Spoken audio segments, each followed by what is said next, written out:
Sa Estados Unidos, ang buong bansa ay sinakop ng digmaang sibil.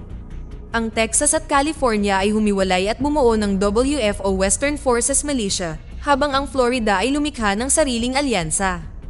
Ang ikatlong terminong pangulo ay namuno sa puwersa ng gobyerno laban sa mga secessionist na kilusan at madalas siyang lumalabas sa TV upang magbigay ng talumpati, nanunumpa na ang tagumpay ay malapit ng makamit, salamat sa pagsuporta ng loyalist state.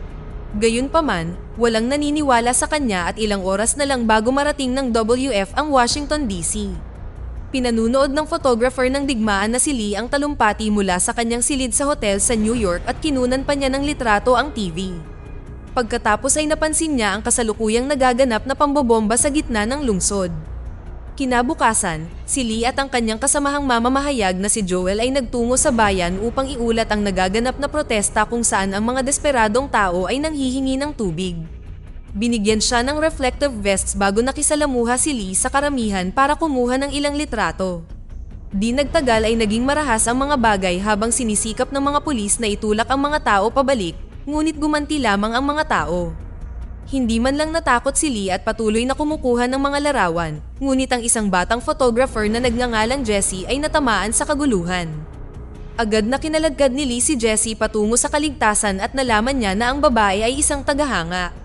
Habang binibigay niya kay Jesse ang kanyang vest, napansin niya ang isang armadong babae na tumatakbo sa karamihan na may dalang American flag at itinulak si Jesse pababa upang makapagtago bago sumabog ang bomba na ikinamatay ng halos lahat ng mga nagpoprotesta.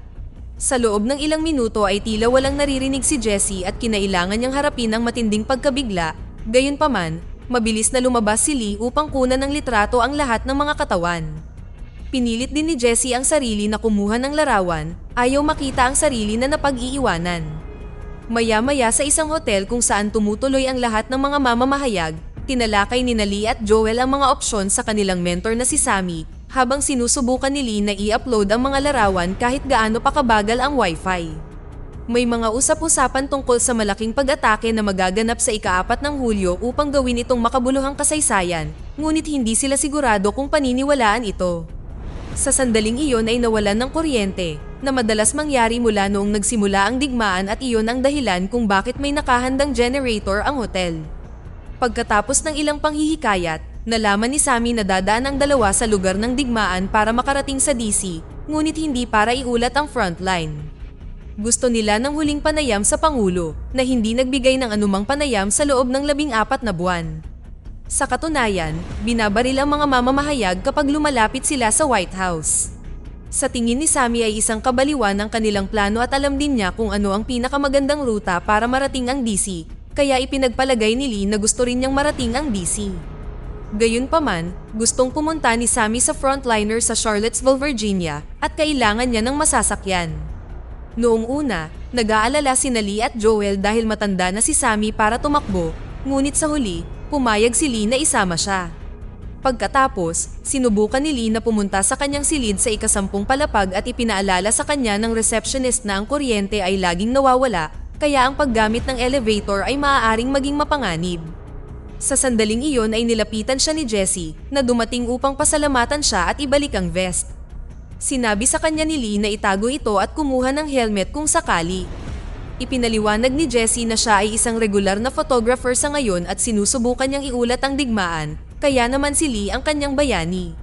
Maya-maya sa kanyang silid, naligo si Lee upang subukang magpahinga, ngunit pinagmumultuhan siya ng lahat ng mga kalupitan na nakita niya sa maraming digmaan na kanyang ibinalita. May mga nakaririmarim na dami ng kamatayan, pagkawasak, at pagpapahirap, at kinunan ni Lee ng mga larawan ang lahat ng ito habang hindi man lang natutulungan ang mga nangangailangan. Kinaumagahan ay naghanda ang grupo para umalis at laking gulat ni Lee nang makita si Jesse sa sasakyan. Nakipagtalo siya kay Joel na binanggit ang pagiging mapagkunwari ni Lee, gaya ng pabor siya kay Sammy na hindi naman kayang tumakbo, at lahat ng mamamahayag ay nagsisimula sa edad na iyon, kabilang mismo si Lee. Upang matapos na ang argumento, pumayag si Lee na isama si Jesse ngunit ihahatid lang nila siya sa Charlottesville kasama si Sammy. Sumakay ang grupo at nang umalis sila sa lungsod, pinaalalahanan ni Sammy si Jesse na maging alerto. Ang mga kalsada ay puno ng mga inabandona at sirang sasakyan kaya kinailangan nilang magmaneho sa paligid ng mga ito. Sa checkpoint, Masusing tiningnan ng mga sundalo ang kanilang mga ID bilang mamamahayag bago sila pinayagang dumaan. Sa paglalakbay, tinalakay ni Sammy at Joel kung anong uri ng mga tanong ang maaaring itanong ni Joel sa panayam, tulad ng pagtukoy sa paksa ng pagbuwag sa FBI at pambobomba sa himpapawid laban sa mga mamamayang Amerikano. Sa kalaunan, nakakita sila ng gasolinahan na binabantayan ng 3 armadong lalaki. Kailangan nila ng gasolina, kaya nakipagsapalaran sila sa paghinto. Sa una, ayaw pumayag ng mga lalaki, ngunit agad na nagbago ang isip nila nang mag-alok si Lee na magbabayad ng malaki at sa pera ng Canada. Habang pinupuno nila ang tangke, may napansin si Jessie sa di kalayuan at pinuntahan niya para tingnan ito habang sinusundan siya ng isa sa mga lalaki. Nag-alala si Lee at sinundan din sila. Hindi makapaniwala si Jessie nang makita ang 2 lalaki na nakabitin pagkatapos ng matinding pagpapahirap. Ipinaliwanag ng armadong lalaki na sila ay mga magnanakaw at ilang araw nang nagtatalo ang kanyang grupo kung ano ang gagawin sa kanila lalo't buhay pa rin ang mga ito. Binigyan niya si Jessie ng kapangyarihang pumili, ngunit tila naparalisa siya. Para gambalain ang lalaki, pinag-post siya ni Lee kasama ang mga magnanakaw at kumuha ng ilang larawan. Nang maglaon, nang bumalik ang grupo sa pagmamaneho, nagreklamo si Jessie na hindi siya kumuha ng kahit isang larawan at iniisip kung nakatulong sana siya. Ang iba ay nagpaliwanag na ganito talaga ang buhay ng mamamahayag kaya dapat siyang masanay dahil mas magiging malala pa ito mamaya. Hindi mapigilan ni Jessie na umiyak ngunit nangako na magiging mas matapang sa hinaharap. Habang patuloy sa paglalakbay ang grupo, narinig nila sa radyo ang isa pang walang kabuluhan na talumpati mula sa Pangulo habang tinitingnan ang pagkawasak na nakapaligid sa kanila. May mga katawan kung saan-saan, ngunit may ibang nakatawag ng pansin kay Lee at pinahinto niya kay Joel ang sasakyan. Pagkatapos ay dinala ni Lee si Jessie sa bumagsak na helicopter para kumuha ng ilang interesanteng larawan. Habang ginagawa iyon, humingi ng paumanhin si Jessie sa pagiging pabigat at ipinaliwanag niya na dati ay pagmamayari ng kanyang ama ang kanyang lumang kamera. Kasalukuyan itong nagtatago sa kanyang sakahan na nagpapanggap na walang nangyayari, na bumabagabag sa kanya. Napaisip si Jessie kung kukunan siya ni Lee kung sakaling mabaril siya, ngunit hinayaan siya ni Lee na gumawa ng sariling conclusion. Sa gabi, huminto ang grupo upang magpahinga. Habang pinanunood ang mga putok ng baril sa di kalayuan, nagkomento si Lee kung paano siya nasanay sa pagbabalita ng mga digmaan bilang isang paraan upang makapaghatid ng mga babala, ngunit ngayon ang karahasan ay nasa buong paligid. Napagtanto ni Sammy na nawawalan na siya ng tiwala sa kapangyarihan ng pamamahayag at iyon ang dahilan kung bakit siya naging matigas kay Jessie. Samantala, sinabi ni Joel kay Jessie na normal lang kung hindi siya makatulog pagkatapos ng kanyang nakita at sinabing narito lang siya kung kailangan niya ng kausap. Nang gabing iyon ay natulog sila sa labas na parang mga nagkakamping. Kinabukasan, pumunta sila sa lugar kung saan may nagbabarilan na nakita nila kagabi. Si Lee at Jessie ay kumuha ng maraming larawan habang ang 2 grupo ay patuloy na nagbabarilan at may isang lalaki na nakulong sa gitna. Ang isang grupo ay naglabas ng usok na granada bilang takip, ngunit sa sandaling sinubukan ng lalaki na tumakbo ay nabaril siya at ang kanyang pagdurugo ay nakuhanan ng kamera. Kinaladkad siya ng mga kasamahan patungo sa kaligtasan at sinikap nilang tulungan siya sa kanyang pinsala. Sa kasamaang palad, hindi tumigil ang pagdurugo at namatay ang lalaki habang si Jessie ay kumukuha ng mga larawan ng buong pangyayari. Pagkatapos, ang koponan ay pumasok sa gusali at sinundan sila ng mga mamamahayag. Nakahanap sila ng isang duguang lalaki na humihingi ng tulong at siya ay binaril. Hindi mapigilan ni Jessie na mapatitig habang tinatapos ng koponan ang paghalughog sa gusali. Sa pagtatapos, si Joel ay tumatawa kasama ang isang manlalaban na parabang ito ay normal na araw ng trabaho. Nahuli ng mga sundalo ang ilang mga kaaway at dinala sila para patayin, na kinunan din ng mga larawan ni Jessie. Maya-maya, dumating ang mga mamamahayag sa isang refugee camp. Puno ang lahat ng tent kaya't kailangan pa rin nilang matulog sa kanilang sasakyan. Habang dinidevelop ni Jessie ang kanyang mga larawan sa makalumang paraan, mas lalo niyang nakilala si Lee, na nagpaliwanag na nasa bukid din ang kanyang mga magulang na nagpapanggap na walang nangyayari. Nang sa wakas ay tiningnan ni Jessie ang mga kuhang larawan, nadismaya siya na hindi maganda ang mga ito, ngunit ipinaalala ni Lee sa kanya na ito ay normal, isa lamang sa bawat 30 larawan ang nagiging karapat-dapat. Sa kalaunan ay nakahanap si Jessie ng magandang kuha ng naghihingalong lalaki at pinuri ni Lee ang kanyang trabaho. Sa gabing iyon ay nakapagpahinga ang grupo kasama ang iba pang mga refugee bago bumalik sa kakilakilabot na realidad. Nagpatuloy ang kanilang paglalakbay habang pinapanood ng mga mamamahayag ang walang katapusang kamatayan at pagkawasak sa mga kalsada. Si Jessie ay kumuha ng higit pang mga larawan na isinasama ang mukha ng kanyang mga kaibigan sa mga kuha para sa karagdagang impact. Sa kalaunan, narating nila ang isang bayan na mukhang normal, may mga taong naglalakad sa mga lansangan at payapa ang paligid. Huminto sila sa tindahan ng damit at tinanong ang nagtitinda kung ano ang nangyayari, kaya ipinaliwanag ng nagtitinda na pinili ng kanyang bayan na huwag pansinin ang digmaan. Kinumbinsi ni Jessie si Lee na subukan ng isang damit, binigyang diin na ang pagiging nasa digmaan ay hindi nangangahulugan na hindi siya maaaring magkaroon ng magagandang bagay. Biniro siya at kinuna ng picture ang ngiti ni Lee dahil first time niya itong makita. Pagkatapos, pumunta si Lee kay Sammy, binanggit na may mga armadong lalaki sa mga bubong. Sinabi rin niya na ang buhay na ito ay hindi nababagay sa kanila dahil ito ay nakayayamot. Makalipas ang ilang sandali, natagpuan ng grupo ang abandonadong circus at may patay na tao sa gitna ng kalsada. Sinuri ni Lee ang lugar gamit ang camera zoom ngunit wala siyang nakitang sinuman. Nagpa siya si Joel na magpatuloy ngunit sa sandaling tumawid sila sa pasukan, may bumaril sa kanilang bintana. Dahil sa pagkataranta, binilisan ni Joel at nasagasaan ang katawan hanggang sa nakakita siya ng ligtas na lugar malapit sa truck at tumigil. Doon ay nakatagpo niya ang dalawang nakakamouflage na sundalo na naghihintay na magpakita ang namamaril mula sa bahay. Habang gumagalaw ang mga mamamahayag upang i-cover ang insidenteng ito, pinaputukan sila ng namamaril at nabigo. Si Jessie at Lee ay kumukuha ng mga larawan habang sinusubukan ni Joel na interviewin ang mga sundalo na gustong malaman kung kaninong panig sila at ang namamaril. Gayunpaman ang mga sundalo ay hindi kabilang sa anumang koponan, sila ay dalawang lalaki lamang na sinusubukang patayin ang tao na gustong pumatay sa kanila bilang kapalit. Pagkatapos ng ilang paghihintay, sa wakas ay napatay ng mga sundalo ang namamaril at ligtas na nakaalis ang grupo. Maya-maya, napansin ng mga mamamahayag ang isang sasakyan na mabilis na humahabol sa kanila. Nangangamba sa peligro, bumagal si Lee upang hayaan silang makalampas. Gayunpaman ang kotse ay nagmaneho sa kanilang tabi at isang lalaki ang sumigaw sa kanila na nagbigay sa kanila ng takot. Sa kabutihang palad, nagbibiro lamang sila at ang mga taong ito ay sina Tony at Bohay, mga kapwa mamamahayag at kaibigan ni Joel. Lumalabas na nasa parehong hotel sila noon, nalasing si Joel at sinabi kay Tony kung saan sila pupunta. Ibinunyag din ni Tony na tinamaan si Joel kay Jessie. Tuwang-tuwa siyang makita sila kaya umakyat siya sa bintana at sumakay sa kotse kasama nila na sinabing mas masaya doon. Humanga si Jessie at sinubukan niya ang parehong paraan at napunta sa kabilang kotse. Mas gusto siya ni Bohay kaysa kay Tony at nagmamadaling umalis kasama si Jessie. Nag-aalala si Lee kahit na sinabi ni Tony na mapagkakatiwalaan si Bohay at lalo siyang kinabahan nang hindi na nila makita ang sasakyan sa unahan nila.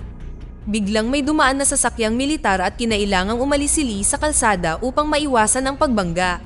Sa kabutihang palad ay napahinto niya ang sasakyan bago pa man sila bumangga sa puno. Mabilis silang bumalik sa kalsada at nakita ang kotse ni Bohay na inabandona sa bukid na bukas ang mga pinto. Ang grupo ay tumungo upang mag-imbestiga at natuklasan na sina Bohay at Jessie ay nahuli ng mga armadong lalaki ng loyalist na pinapanatili silang nakaluhod habang ibinabagsak ang mga katawan sa malaking libingan. Binigyang diin ni Sammy na ang mga lalaking ito ay hindi normal na sundalo dahil ginagawa nila ito ng palihim, ngunit sa palagay ni Joel ay mapapanatili silang ligtas ng kanilang mga press ID sa lahat ng dako.